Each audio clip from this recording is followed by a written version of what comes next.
Mais juste avant, nous allons faire la lecture de la dernière partie du chapitre 16 de l'Évangile selon Jean. Et je vais vous inviter, si vous le désirez, à vous lever.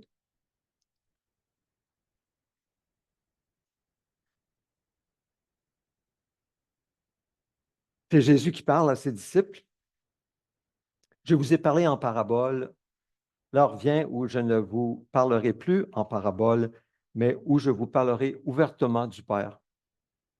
Ce jour-là, vous demanderez en mon nom, et je ne vous dis pas que je prierai le Père pour vous. En effet, le Père lui-même vous aime parce que vous m'avez aimé et que vous avez cru que je suis sorti de Dieu. Je suis sorti du Père et je suis venu dans le monde. Maintenant, je quitte le monde et je retourne vers le Père. Ses disciples lui dirent, vois maintenant, tu parles ouvertement, tu n'emploies aucune parabole. Maintenant, nous savons que tu sais tout et que tu n'as pas besoin qu'on t'interroge. C'est pourquoi nous croyons que tu es sorti de Dieu. Et je leur ai répondu, vous croyez juste maintenant? Voici que l'heure vient et elle est déjà venue où vous serez dispersés, chacun de votre côté, et vous me laisserez seul. Cependant, je ne suis pas seul. Le Père est avec moi. Je vous ai dit cela afin que vous ayez la paix en moi. Vous aurez à souffrir dans le monde, mais prenez courage. Moi, j'ai vaincu le monde. Que Dieu bénisse sa parole dans nos cœurs. Vous pouvez vous asseoir. Tel que je l'ai dit au début de cette célébration, ce culte aujourd'hui, nous arrivons à un dernier message, une dernière prédication sur l'œuvre de l'Esprit de Dieu après avoir sauvé quelqu'un, après avoir identifié, c'est l'Esprit qui fait ça, identifié quelqu'un, un pécheur, à Jésus dans sa mort, dans sa mise au tombeau, dans sa résurrection et dans son ascension dans la gloire. Après l'avoir identifié, après l'avoir sauvé, on a vu que l'Esprit fait une œuvre. En fait, c'est un 11e message juste sur ça, ce que l'Esprit fait. Il est vivant, il est présent, il est puissant. Alors, comptons sur lui sans crainte. Je veux souligner sans crainte, on n'a pas à avoir peur du Saint-Esprit. Son œuvre, c'est une œuvre de grâce, elle est simplement merveilleuse dans nos vies. Alors, accueillons l'œuvre remplie de compassion de l'Esprit de Dieu dans nos vies. Alors, c'est ce que nous voyons rapidement. Alors, nous avons vu que l'Esprit nous donne une série de choses. Et vous avez, c'est écrit, même c'est rendu petit, ça rentre presque plus sur la diapositive. Rapidement, l'Esprit, qu'est-ce qu'il fait après notre salut? Il nous donne l'assurance de notre relation avec Dieu. Il nous permet de faire l'expérience de l'amour de Dieu pour nous. Je pense que France en a glissé un mot tantôt. Rempli d'expérience, d'espérance, de joie, de paix, de réconfort. Il nous guide dans la communion des souffrances du Christ. Et il y en a ici qui souffrent. L'Esprit nous guide dans la communion des souffrances du Christ. Ceux qui souffrent à cause de la persécution, par exemple. Il nous donne la force de témoigner et de prêcher. Il nous rend capables d'exercer un ministère. Il nous aide à prier selon la volonté de Dieu. Conduit dans la sanctification. Transforme à l'image de Christ. Il nous aide à comprendre la parole. Il nous rend capables de vaincre le monde, la chair et le diable. Il produit l'unité dans la famille de Dieu. David a parlé de la famille, les deux en fait. Il a parlé de famille. L'Esprit produit l'unité dans la famille de Dieu. Il nous initie et guide dans la mission de Dieu. Et aujourd'hui, nous voyons d'abord, nous allons voir trois choses aujourd'hui pour terminer. Il distribue des dons spirituels à chaque croyant. À chaque croyant, l'Esprit Saint distribue des dons. Dans 1 Corinthiens 12, Paul dit, or, à chacun, c'est la prochaine diapo, à chacun, la manifestation de l'Esprit est donnée pour le bien de tous. En effet, à l'un est donné par l'Esprit une parole de sagesse, à un autre une parole de connaissance selon le même esprit, à un autre la foi par le même esprit, à un autre des dons de guérison par le même esprit, à un autre la possibilité de faire des miracles, à un autre la prophétie, à un autre le discernement des esprits, à un autre diverses langues, à un autre l'interprétation des langues. Mais toutes ces choses, c'est un seul et même esprit qui les accomplit en les distribuant à chacun en particulier comme il veut. Remarquons d'abord que dans ce texte, si vous le lisez avec moi, d'abord, les dons très variés. Il y a une grande variété de dons du Saint-Esprit. Le Saint-Esprit, c'est Dieu. Il a une infinitude en lui. Il est infini. Donc, les dons sont très variés.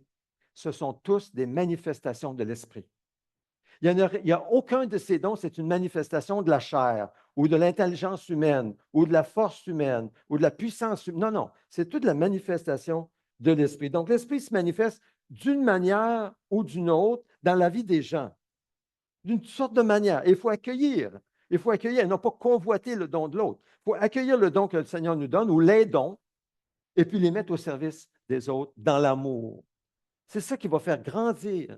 C'est dans l'amour que le corps de Christ se développe et reçoit tout ce dont il a besoin du Saint-Esprit, mais qui passe par nous. C'est vraiment intéressant quand on y pense. Le Saint-Esprit a décidé qu'il allait passer par nous, par une variété de dons. Il aurait très bien pu le faire lui-même. Il aurait très bien pu envoyer des anges, ça aurait été encore plus impressionnant. Il aurait peut-être même pu le faire lui-même en nous parlant audiblement, puis on l'aurait su. Non, il agit par nous, par une multitude de dons. Il nous implique dans son œuvre. C'est extraordinaire, ne trouvez pas? Donc, ça nous donne tellement une place spéciale. Moi, je trouve que ça nous honore tellement. En fait, moi, je suis touché par le fait que dans la création, Dieu remet la gestion de la terre à Adam et Ève. Et c'est un peu comme s'il se retire.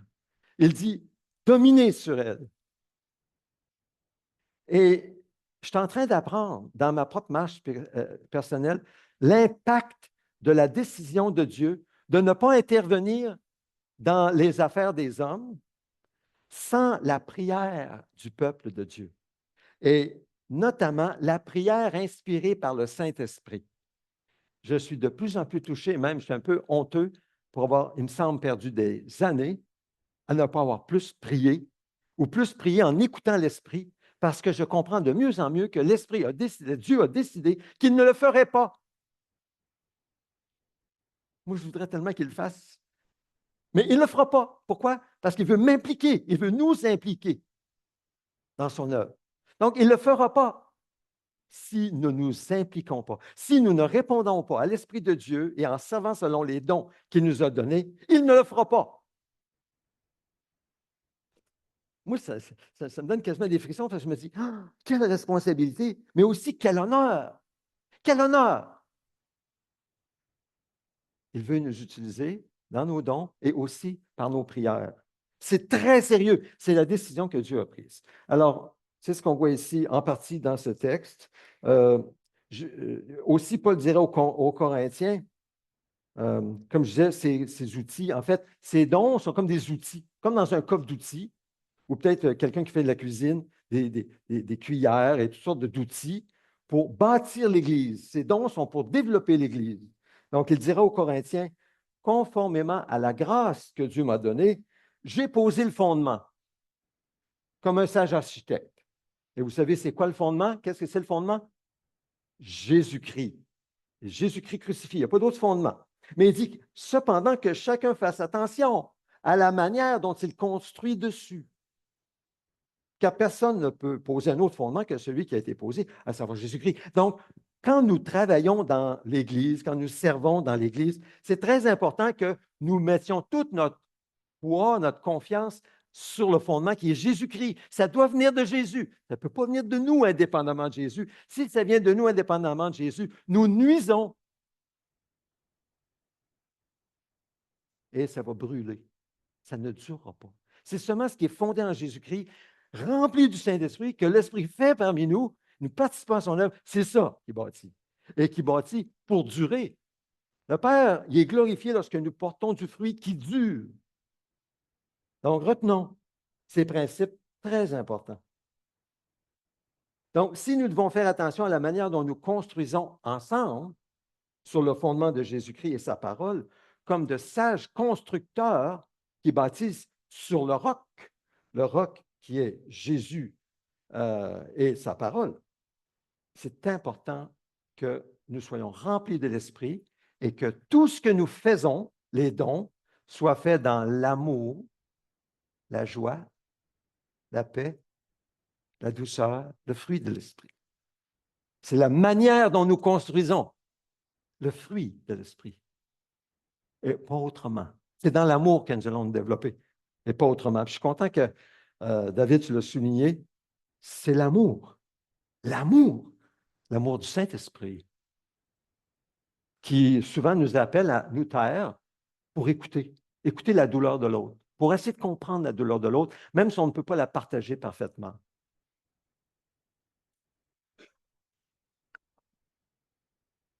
Et ces dons sont pratiqués par le moyen de la foi. Je pourrais lire le texte dans Romains 12, versets 3 à 8, mais je ne veux pas le faire à cause de la contrainte du temps. Je vais revenir sur le développement de ces dons-là dans la nouvelle année, parce que la semaine prochaine, je serai absent. Fidèle, merci encore d'apporter la parole. Nous apprécions tellement que tu apportes la parole parmi nous. Tes messages sont très appréciés. Et ensuite, nous rentrons dans la préparation avant Noël. Donc, il va y avoir toute une série de messages qui vont être juste avant Noël. On va suivre l'avant, etc. Je vais vous donner des indications dans 2 semaines. Le deuxième point que je veux souligner aujourd'hui par rapport à l'œuvre de l'Esprit, c'est qu'il nous permet d'entendre la voix de Jésus. Il nous permet d'entendre la voix de Jésus. Encore une fois, je le mets très clairement, on n'entend pas la voix de Jésus comme vous entendez ma voix maintenant. C'est très rare. Moi, je ne pense pas que j'ai déjà entendu la voix de Dieu comme vous entendez ma voix, une voix audible. Peut-être qu'une fois, j'en avais vraiment besoin. C'était quasiment audible, mais ce n'était pas audible. Mais c'était fort dans mon esprit. Puis je savais que c'était Dieu. Il va nous mettre des pensées, il fait monter des choses à cœur. Ça nous vient comme ça.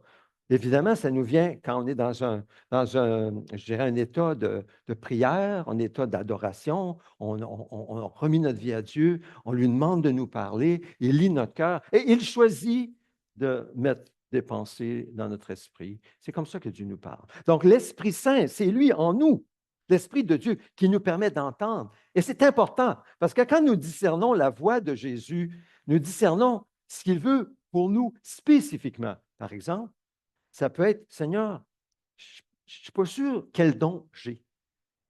Montre-moi-les. Dis-le-moi, Seigneur. C'est quelque chose qui va monter à l'esprit. Ah. Puis là, ben, dites-le pas à personne. Je veux que tu le confirmes, Seigneur. Ben, vous venez à l'Église et vous pratiquez selon le don que vous pensez qui est venu à votre esprit. Vous le faites. Et si vous recevez de l'affirmation des frères et sœurs, ben, hey, c'est une bonne confirmation. Ça dit, là, ce n'est pas juste moi là, qui veux entendre ce que je veux entendre. Je viens de l'entendre parce que je le vois confirmé. Mettez ça comme devant le Seigneur. Le Seigneur vous donne des dons, peut-être. Moi, je pense qu'il y a des dons ici, là, c'est comme des joyaux dans la terre. C'est caché. Et puis, il vous faut un peu comme fouiller pour aller les sortir, pour les mettre au service des autres dans l'amour, comme on vient de voir. Alors, il nous permet d'entendre la voix de Jésus. Et très intéressant que celui qui a des oreilles, c'est la prochaine diapo, que celui qui a des oreilles écoute ce que l'Esprit dit aux églises. Et l'Esprit parle aux églises. Il parle. Dans le livre de l'Apocalypse, justement, c'est là où on voit, voyez-vous, la série de versets, chapitre 1 à 3, Jean nous fait part d'une rencontre qu'il a eue avec le Christ ressuscité. Il l'a vu, vous pouvez lire ça dans Jean, dans l'Apocalypse selon Jean. Il voit Jésus dans sa gloire et il tombe comme mort. Il dit, je fus saisi par l'Esprit le jour du Seigneur et j'ai entendu derrière moi une voix forte, comme le son d'une trompette. Ma voix n'est même pas forte comme ça. Elle disait, ce que tu vois, écris-le dans un livre et envoie-le aux 7 églises. Éphèse, Smyrne, Pergame, Thyatire, Sardes, Philadelphie, Laodicée. Alors, lorsque Jean se retourne pour voir qui parle, il voit que c'est Christ, Jésus même, ressuscité, glorifié, et il tombe comme mort. Quand je le vis, je tombais à ses pieds comme mort. Il est comme ça, notre Jésus, que nous adorons présentement. Il n'est plus sur la croix. Il est comme ça, rien de moins. Il posa sa main droite sur moi en disant, n'aie pas peur. Je suis le premier et le dernier, le vivant. J'étais mort et voici, je suis vivant. Au siècle des siècles, je détiens les clés de la mort et du séjour des morts. Et l'autorité de Christ. Ensuite, le Seigneur adresse un message personnel à chaque Église.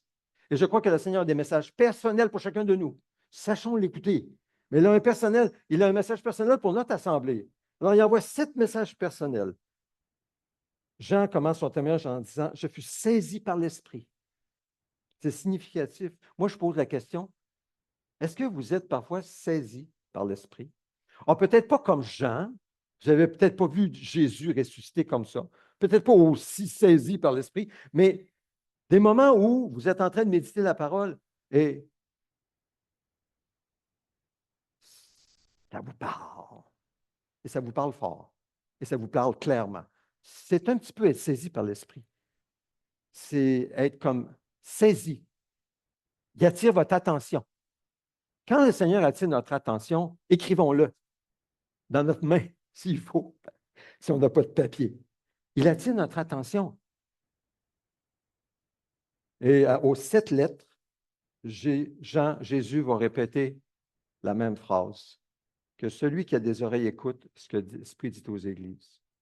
Je pense vraiment que pour notre assemblée, comme pour moi, chacun de nous, le problème n'est pas tant que Dieu ne parle pas. Dieu veut parler. Et pas seulement en général, mais en particulier. Il veut une relation personnelle avec chacun de nous.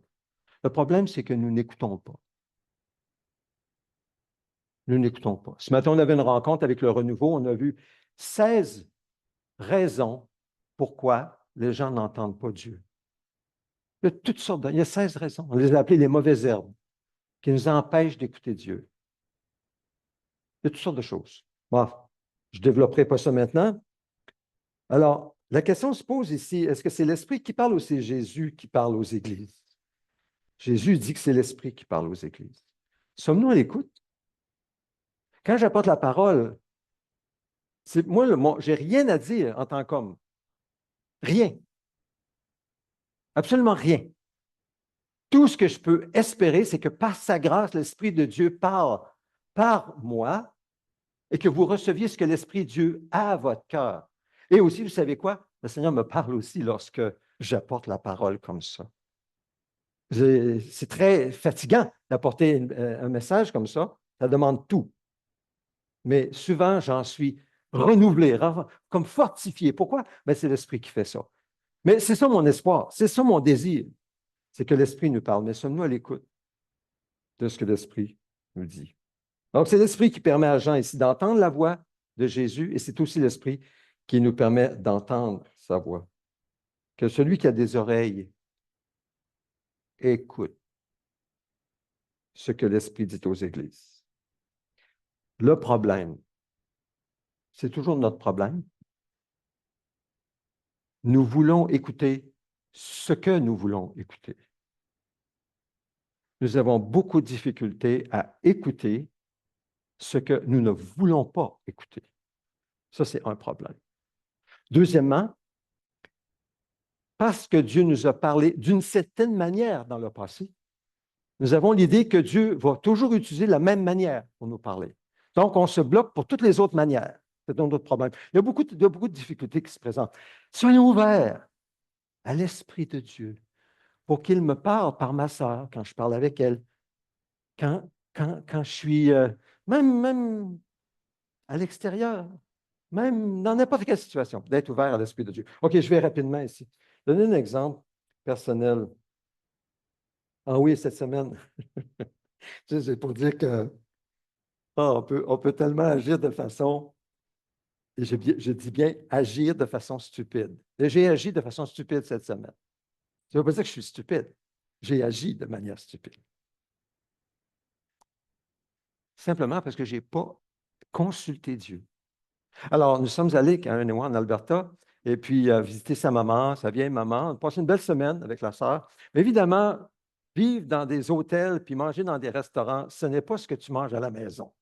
Donc là, hein, vous pouvez imaginer, passer presque une semaine, puis là, ben, on gagne du poids, puis c'est serré, puis là, ben, je me suis là, je me décide, consulte pas Dieu. Moi, quand je rentre à la maison, on va virer à la vis, puis c'est la diète.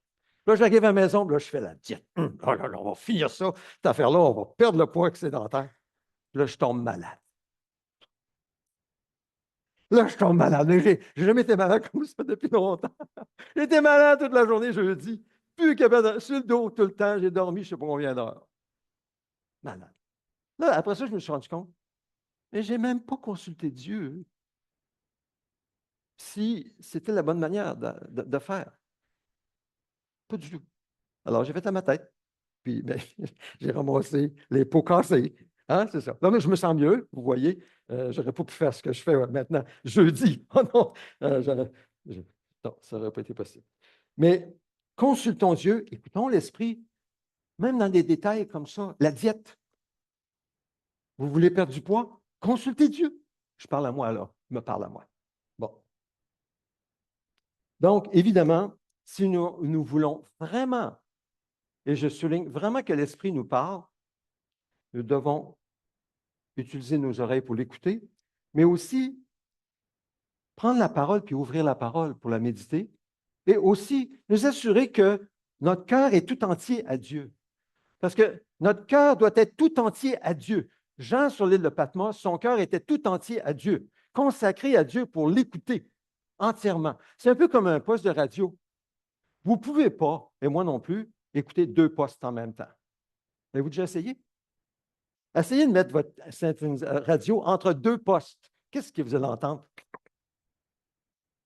Vous n'entendez rien, hein, c'est vrai? C'est un ou l'autre. On ne peut pas avoir un cœur partagé en pensant que Dieu va nous parler quand il veut nous parler, mais en fin de compte, on veut plus écouter nos propres désirs, nos propres convoitises, nos passions, nos projets personnels, nos choses à nous, qui nous plaisent à notre chair, etc. On ne peut pas. C'est un ou l'autre. Sans ça, ça fait toute notre vie, ça fait on n'entend rien, on n'entend rien. Non, non. Syntonisons l'Esprit de Dieu de tout cœur. Un exemple d'application, ce matin, nous l'avons vu aussi dans notre petit groupe de renouveau, très rapide, peut-être pour certains, vous l'avez entendu, c'est un outil pour nous aider à discerner, à écouter la voix de Dieu, et ça s'appelle APAR. 4 lettres. Arrête, arrête. Prends une pause, prends une pause. Apprécie ce que Dieu t'a donné. Prends le temps de l'écrire. Je l'ai fait ce matin avec le petit groupe. J'ai écrit tout ce qui me venait à l'esprit. Commence pas à chercher dans le dictionnaire là, ce qui vient à l'esprit. Tout ce que Dieu m'a donné par grâce, là, ma feuille était presque pleine. Mais d'abord, quand on dit arrêter, arrête et regarde le problème qui remplit ton cœur présentement, ce qui te rend anxieux, ce qui est ta difficulté, ton défi. Arrête, puis regarde-le en face. Puis moi, je l'ai écrit. Quelque chose qui me montait, c'était de l'anxiété. J'ai écrit. Puis après ça, prends une pause. Apprécie, puis après, réponds. Réponds à ce que Dieu te donne. Je te dis, c'était très bon. Puis tout le groupe, ceux qui l'ont fait, ils ont beaucoup aimé l'expérience. Je n'ai pas le temps d'en parler plus. Si vous voulez plus de détails sur cet outil, je vais vous en donner. Mais c'est vraiment un outil qui nous aide à nous arrêter et à nous mettre au diapason du Saint-Esprit qui nous parle dans notre difficulté. Donc, le 16e et dernier point que je veux souligner et qui termine cette série de messages, c'est que l'Esprit nous donne la force de persévérer et d'endurer jusqu'à la fin. Dans ces temps de la fin, où les signes se multiplient, les choses semblent se bousculer pour la venue de l'Antéchrist, le gouvernement mondial, avec toute la corruption et la manipulation des masses qui l'accompagnent. Nous pouvons, même nous chrétiens, devenir anxieux. Mais soyons sans crainte. N'ayons pas peur. Pourquoi? Parce que l'Esprit nous donne la force de persévérer et d'endurer jusqu'à la fin. L'Esprit de Dieu est fidèle et il nous donnera tout ce dont nous avons besoin pour faire face à chaque défi des temps de la fin. Nous n'avons pas à être inquiets. L'Esprit de Dieu est fidèle. Il fera tout ce qui est nécessaire pour nous le dire au bon moment. On n'a pas à avoir peur parce qu'il nous donne la force de persévérer et d'endurer jusqu'à la fin.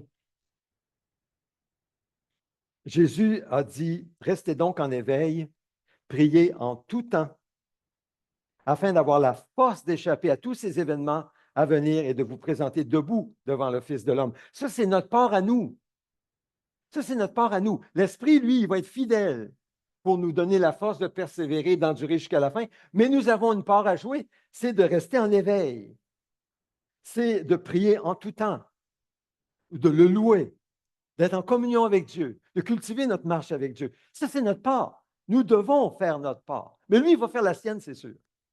Donc, si nous faisons notre part et que nous marchons fidèlement avec le Seigneur en le servant selon nos dons, en l'écoutant pour obéir à sa voix, nous n'avons rien à craindre, peu importe ce qui va arriver dans les temps de la fin. Nous n'avons rien à craindre. Parce que vous pouvez être sûr d'une chose, l'Esprit de Dieu fera sa part. Et il nous donnera au bon moment la force de persévérer et d'endurer jusqu'à la fin. Sans lui, on n'aurait pas la force. C'est va être beaucoup trop fort. Tout, beaucoup trop fort. Mais avec lui, nous aurons la force. Et ensuite, surtout si nous sommes ensemble, en assemblée, et que nous prions les uns pour les autres. Alors là, on va avoir encore plus cette force du Saint-Esprit, un peu comme une dynamique en nous qui va nous fortifier et vous nous donner de persévérer et d'endurer jusqu'à la fin. C'est très important, dans les temps de la fin, de ne pas s'isoler. Peuple de Dieu, non, mais c'est d'être ensemble. Église, maison, 2 ou 3, les couples, les assemblées, très important. En fait, c'est ce que Paul faisait. Paul lui-même, il priait pour les Éphésiens, pour donner un exemple. Il dit, je prie qu'il vous donne, conformément à la richesse de sa gloire, ça c'est dans Éphésiens 3, verset 16, d'être puissamment fortifié par son esprit dans votre être intérieur. Alors dites-moi, avez-vous besoin, est-ce que j'ai besoin d'être puissamment fortifié par son esprit dans votre être intérieur quand on vient dans des moments troublants? Ben oui, c'est ce qu'on a besoin. C'est vraiment ce qu'on a besoin. Alors, comment on va y arriver? C'est en demeurant en Jésus. En demeurant en Jésus, à l'écoute de sa parole. C'est comme ça qu'on va y arriver. Paul l'avait appris par expérience. Il a fait face à des grands défis, beaucoup plus que les miens, que les vôtres. Beaucoup plus. Des problèmes, des obstacles. Et il avait appris à persévérer et à endurer en comptant sur l'Esprit de Dieu. À une occasion, l'apôtre Paul souffrait tellement, il avait eu une écharpe dans la chair. Il l'appelle un ange de Satan. Moi, je ne sais pas. Moi, je ne sais pas s'il y avait un ange de Satan sur votre dos. Moi, j'en ai pas. Et j'en veux pas. Mais Paul en avait un. Un ange de Satan pour le frapper, pour l'empêcher de s'enorgueillir. Il appelle l'écharpe dans sa chair. 3 fois. Il dit, j'ai supplié le Seigneur de l'éloigner de moi. Et qu'est-ce que le Seigneur a dit? Ma grâce te suffit. Les temps de la fin, ma grâce te suffit. Les temps de la fin, nous sommes faibles. Un petit peuple, les peuples, le monde comparé au monde, humainement faible. Ma grâce te suffit dans la faiblesse. Ma puissance s'accomplit dans la faiblesse. Persévérons jusqu'à la fin. Prenons notre part jusqu'à la fin. Faisons notre part jusqu'à la fin. Il fera sa part jusqu'à la fin. Nous ne savons rien à craindre. Rien. Ne pas avoir peur. Vraiment pas. Ma grâce te suffit, car ma puissance s'accomplit dans la faiblesse. Ainsi, je me montrerai bien plus volontiers fier de mes faiblesses, afin que la puissance de Christ repose sur moi. Oui, c'est ce qu'on veut. Ma grâce te suffit. Seigneur, merci pour ta grâce. Tout à l'heure, il y avait un texte que David avait choisi pour la louange. Ce n'était même pas prévu, on ne s'était même pas consulté, mais c'était « Je puis tout par celui qui me fortifie ». Vous savez, souvent on utilise ce verset à toutes sortes de sauces, mais il y a un contexte bien précis. C'est les besoins de base. Hein? J'ai appris à être dans la disette, à avoir très peu à manger. J'ai appris à être dans l'abondance. Ça parle des besoins de base, des besoins matériels, des besoins physiques. Alors, appliquons-le à ce contexte-là. Paul dit, je puis tout. Je puis vivre, peu importe la situation dans laquelle Dieu me place. Et dans les temps de la fin, ça s'applique. Ça s'applique. Pour que nous puissions ensemble, j'arrive à la conclusion, ensemble dire, au bout de notre pèlerinage sur la terre, comme l'apôtre Paul l'a dit à Timothée, j'ai combattu le bon combat, parce que c'est un combat. J'ai terminé la course. J'ai gardé la foi. Ça, c'est ce que je veux être capable de dire aussi, au bout de la course. J'ai combattu le bon combat, j'ai terminé la course, j'ai gardé la foi.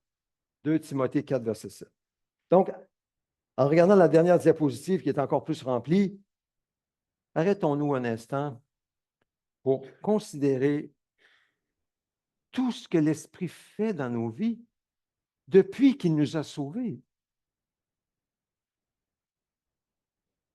Comment ne pas éprouver une immense gratitude pour lui,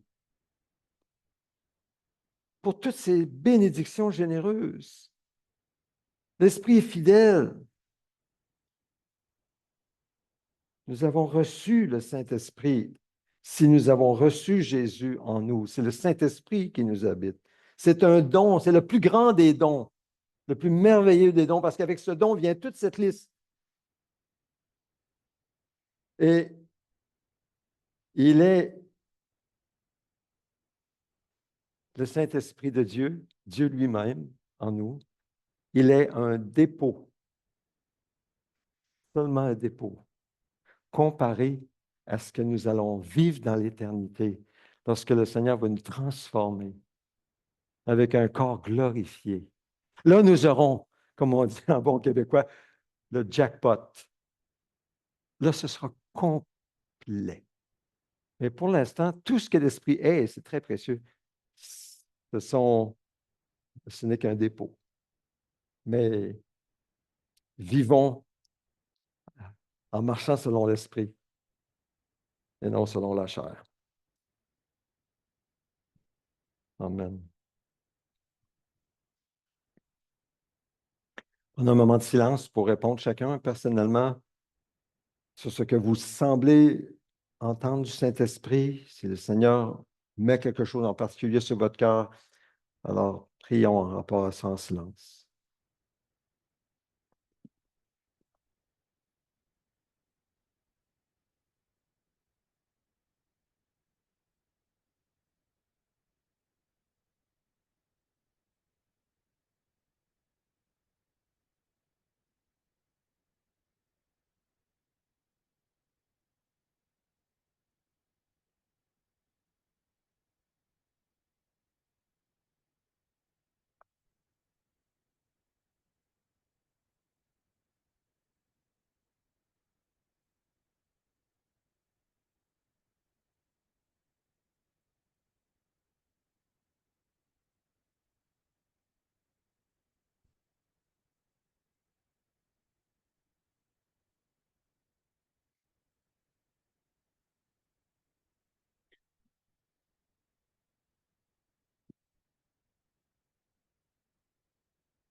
Ton amour,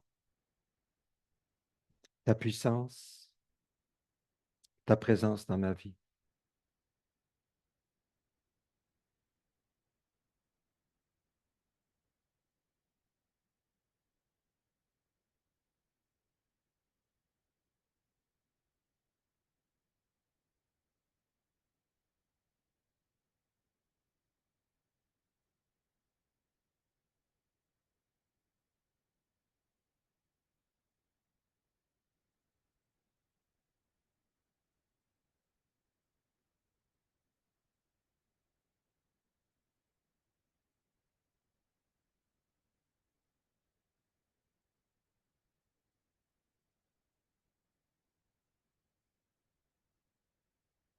Alors, la table du Seigneur est ouverte.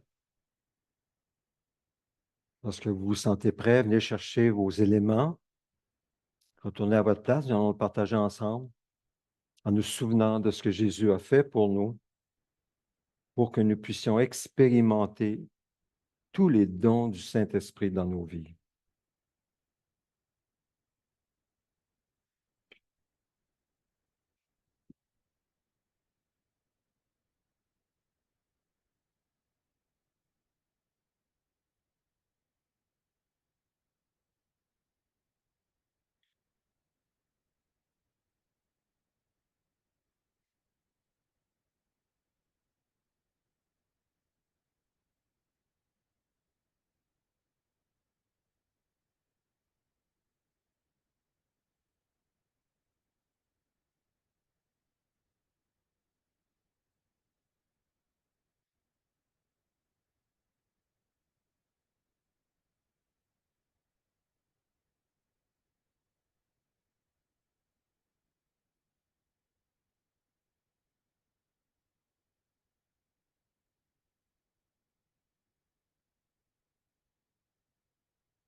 Célébrons la grâce de Dieu envers nous,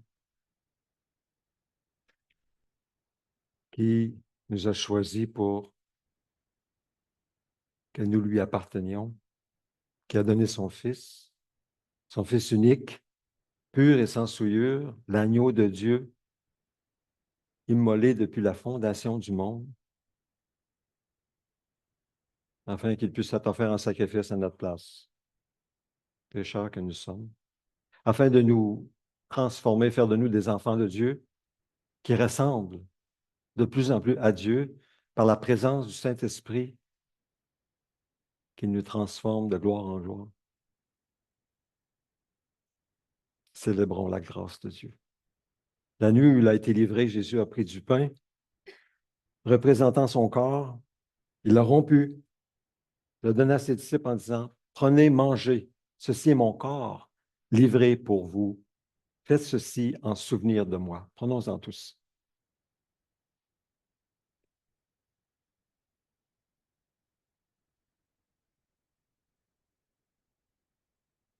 Seigneur, nous mangeons ce pain, symbole de la nourriture de base pour nos corps, mais aussi c'est ton corps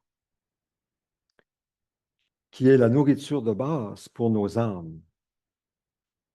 Tu nous as sauvés et nous sommes unis à ton corps crucifié.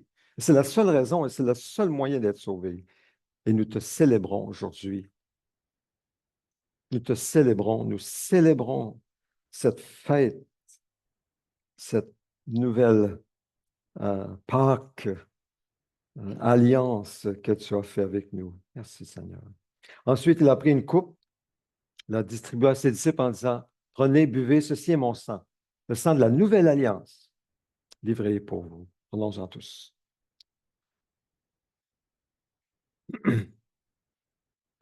Seigneur, en prenant cette coupe, nous prenons conscience que nous sommes un avec toi, unis à toi pour notre salut, mais aussi un les uns avec les autres parce que nous avons partagé un même pain, nous avons bu un même jus.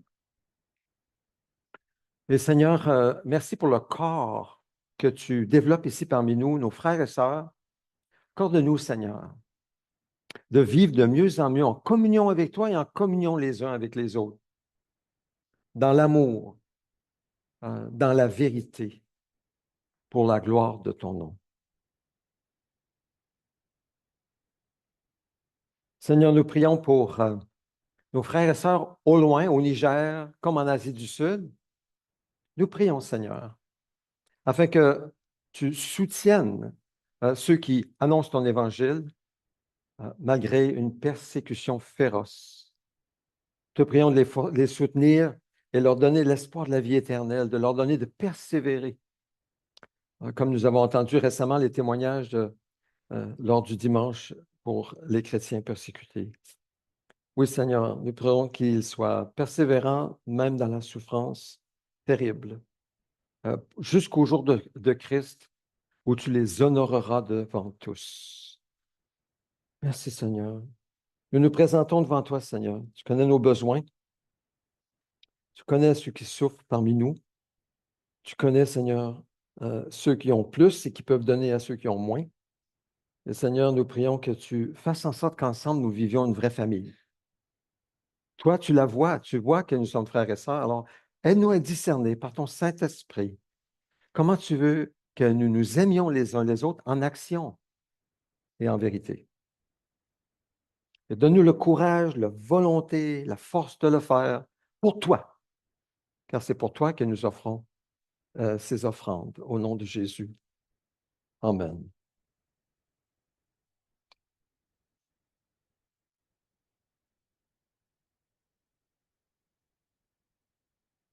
Je vais vous inviter à vous lever pour prier ensemble notre Père.